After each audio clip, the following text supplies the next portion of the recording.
Welcome to e-learning platform of Science Park, Savitribai Phule, Pune University. Today's lesson is for Standard 6. It is on Diversity in Living Things and their classification, Chapter 3, Part 2.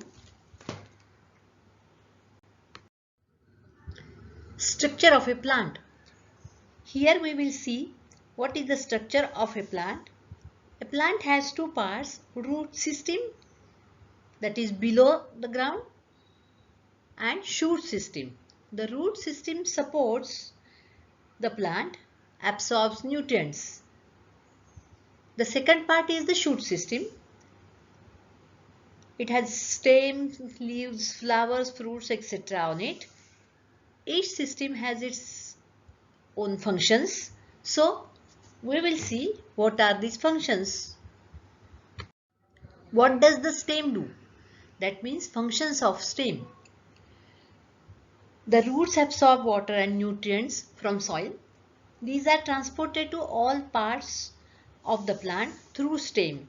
Similarly, food materials which are prepared in the leaf, they are transported to other parts through stem.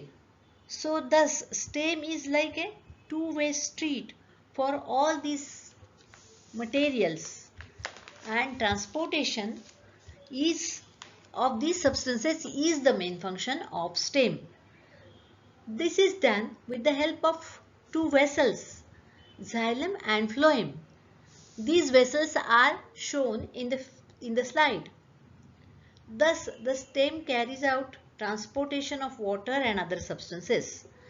Stem also bears branches, leaves, flowers, fruits, seeds, which are important organs of reproduction.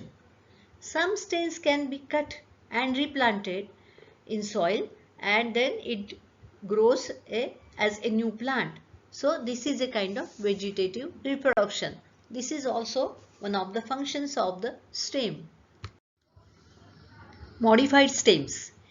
In addition to the above mentioned functions, stems are modified mainly for additional support to the plant, storage of various types of food material, and vegetative propagation. So let us see what is this. Now we will see how the stems are modified and what are different purposes.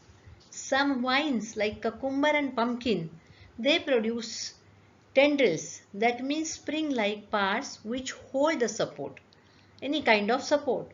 You can see them if you observe these vines. These are known as tendrils, and these are aerial stems, modified aerial stems. The thorns are also modified stems for the protection of a plant. Where do you find thorns? Yes, correct. In rose plant. So protection and taking support are the two purposes. The second type is underground stems, and the purpose is food storage. Do you know that ginger, turmeric, taro, onion and potato, the vegetables we use every day, they are stems? You will ask how? But they are modified stems for food storage, and they are underground stems.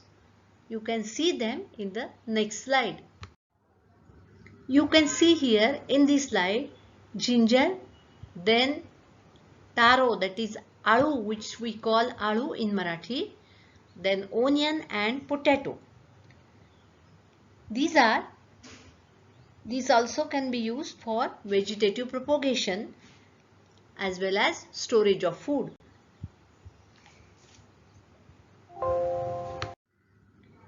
These are modified subaerial stems.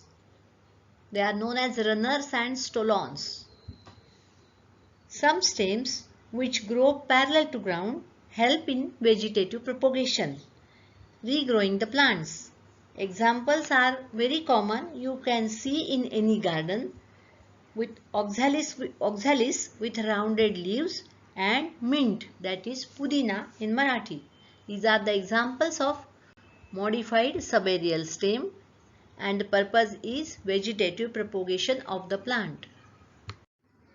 Now we will see structure of a leaf. Pick up any full-size green leaf and observe it carefully. There are three main parts of it. First is the stipule, that is a small leaflet pair. May be absent in some leaves and may be modified into spine or tendril. Second is the stalk, that is known as petiole. And third is the leaf blade. The veins present on this leaf blade are midrib, the main vein, and other small veins.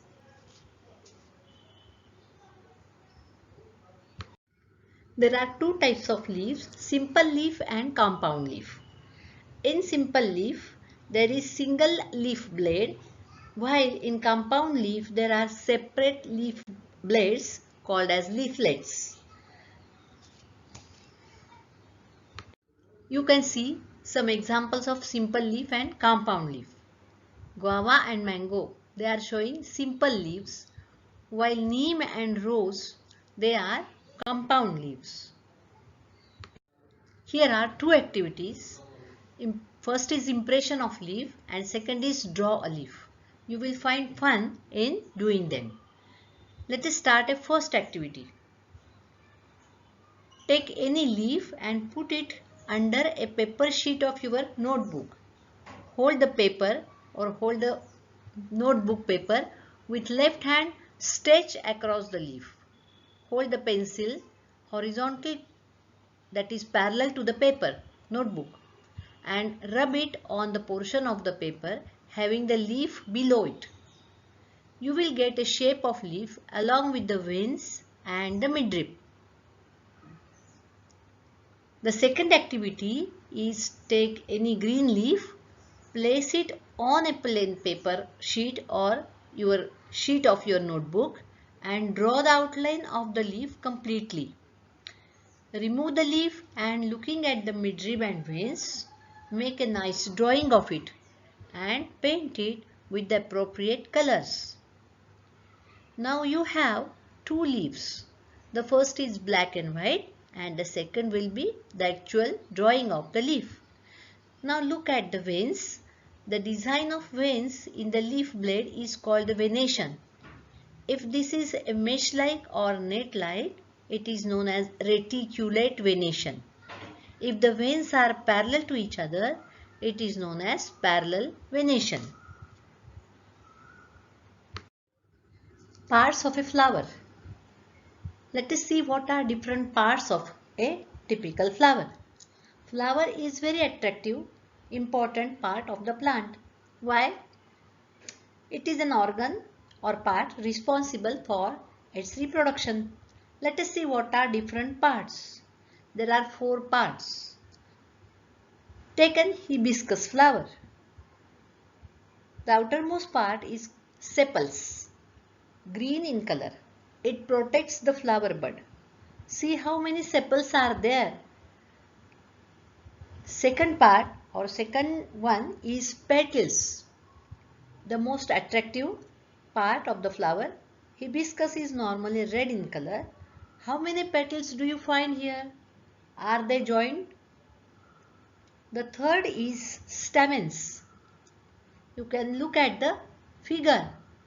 The stamens are, inside are the stamens. Each stamen is made up of anther and filament. Anther contains spores. Anther contains pollen grains. It is male reproductive part. The innermost part is carpel. Fourth one and innermost is carpel. It is made up of stigma, style and ovary. It is female reproductive part. The ovary contains number of ovules. This number is variable in different flowers. These later on become seeds. The ovules become seeds and the ovary obviously becomes fruit.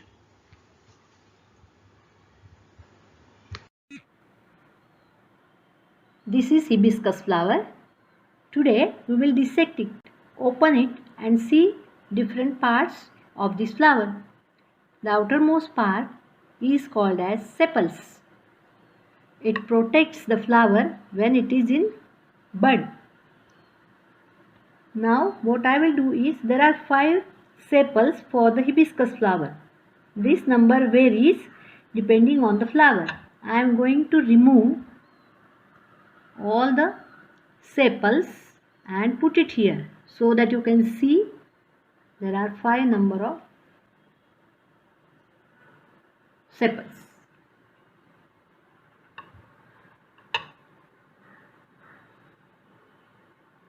The next part is an attractive part, colorful part of the flower.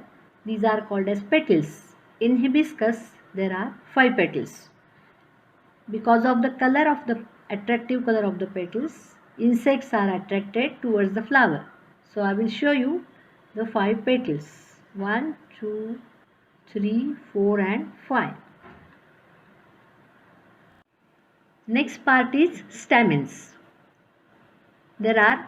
You can see these yellow color stamens on this flower. There are number of stamens present here, and individual stamen is made up of anthers and filament. It is shown here. You can see 2 stamens separated from the flower to show you the details.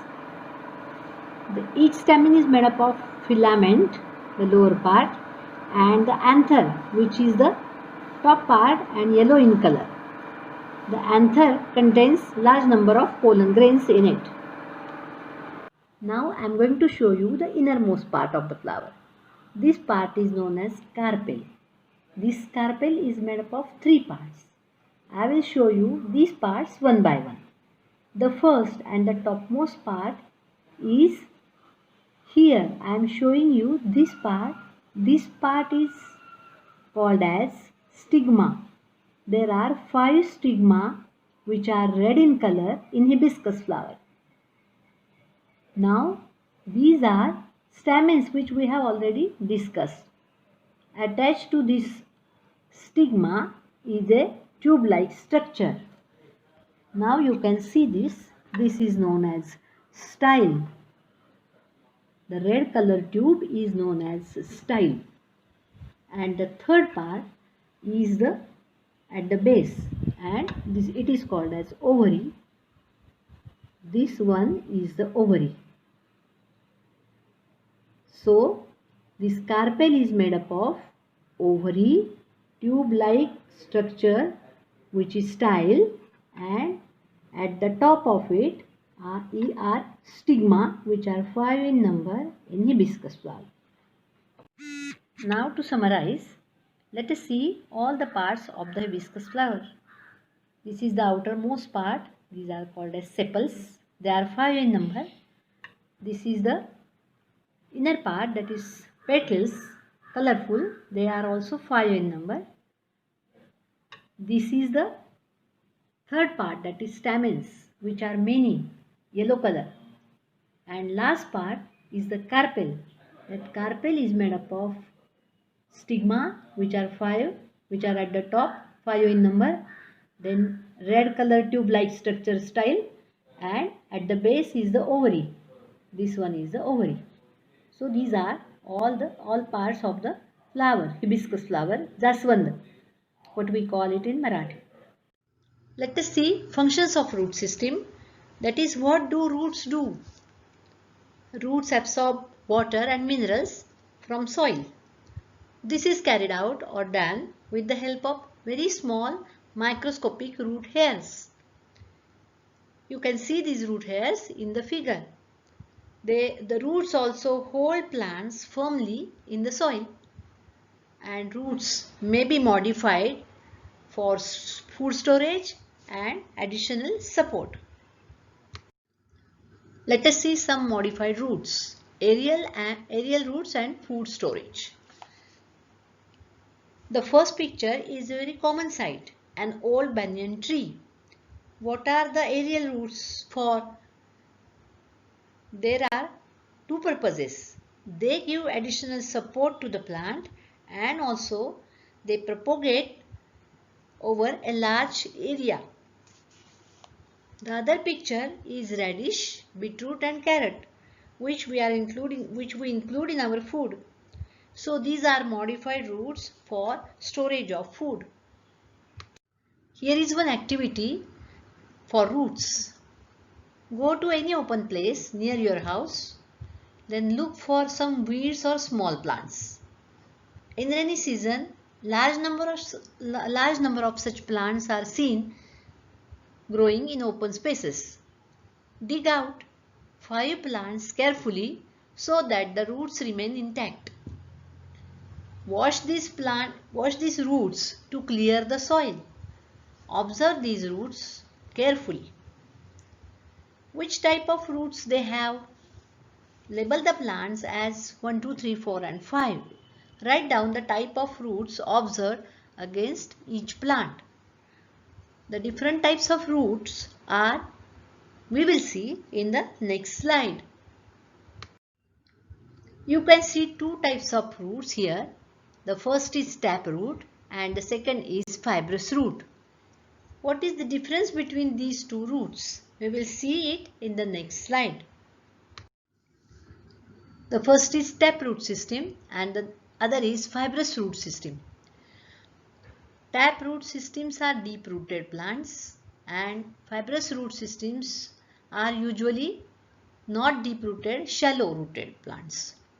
The taproot consists of a single long taproot and many small lateral roots. While in fibrous root there is no main root. All the roots are similar and they are called as fibrous roots.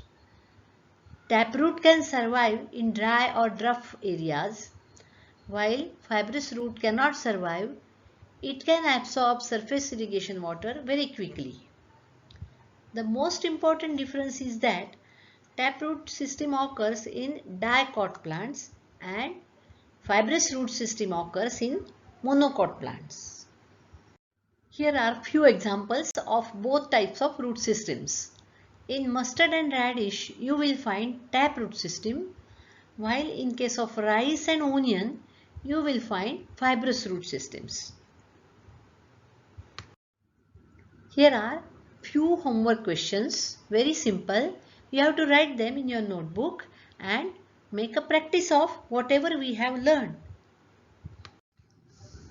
Let us see animal diversity. Animal world is an interesting and full of diversity. Animals vary in their size, shape, habitats. At one end, we find the blue whale, which is the largest animal in the world. It is a marine mammal and it weighs 173 tons. At the other end, we find small ant weighing in few milligrams. Such a large diversity occurs in their sizes. Some animals are still more small, very small. We can't see them with our eyes and so we use a microscope to see them. We will see few of them in the following slides. Animals also vary in their type of foods, the food they eat. Some animals eat plant material and grass. They are called as herbivores. Some animals eat only meat of other animals. They are known as carnivores. While some other animals eat both type of foods, they are known as omnivores. Animals live in varied or diverse type of habitats. Some live in forests, some live in water bodies, while others can live in water as well as on land. The habitats also are of different types, diverse types. Deep sea, deserts, evergreen forests, mountains, rivers, marshy land and poles covered with ice, etc.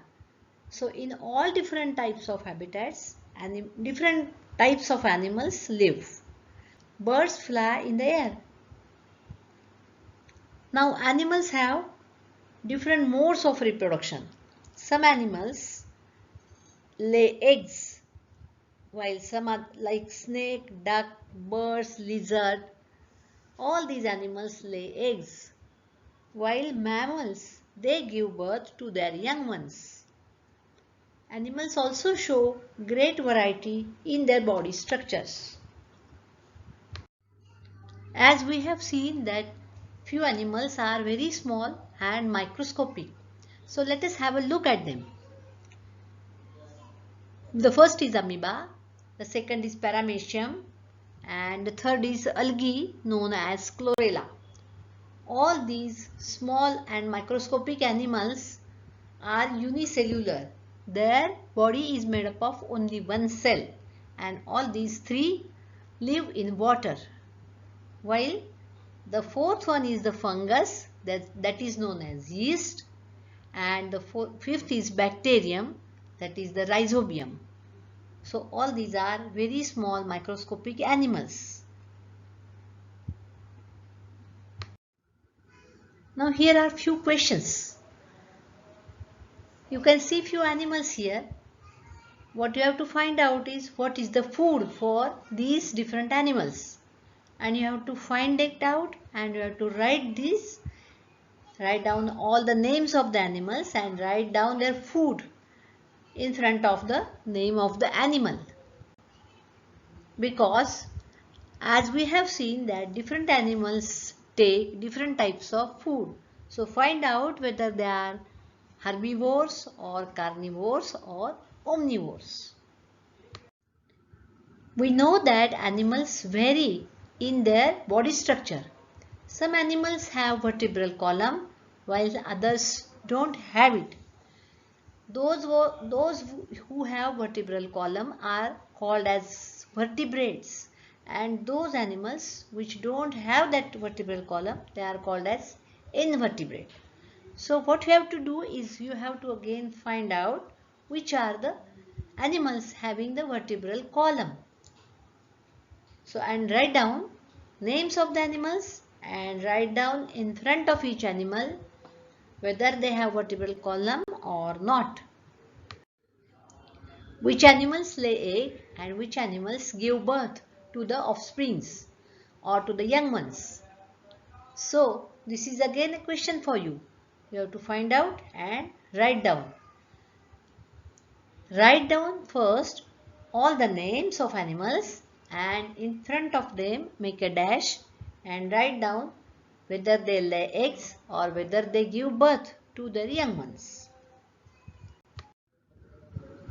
Here is some homework questions which are very simple.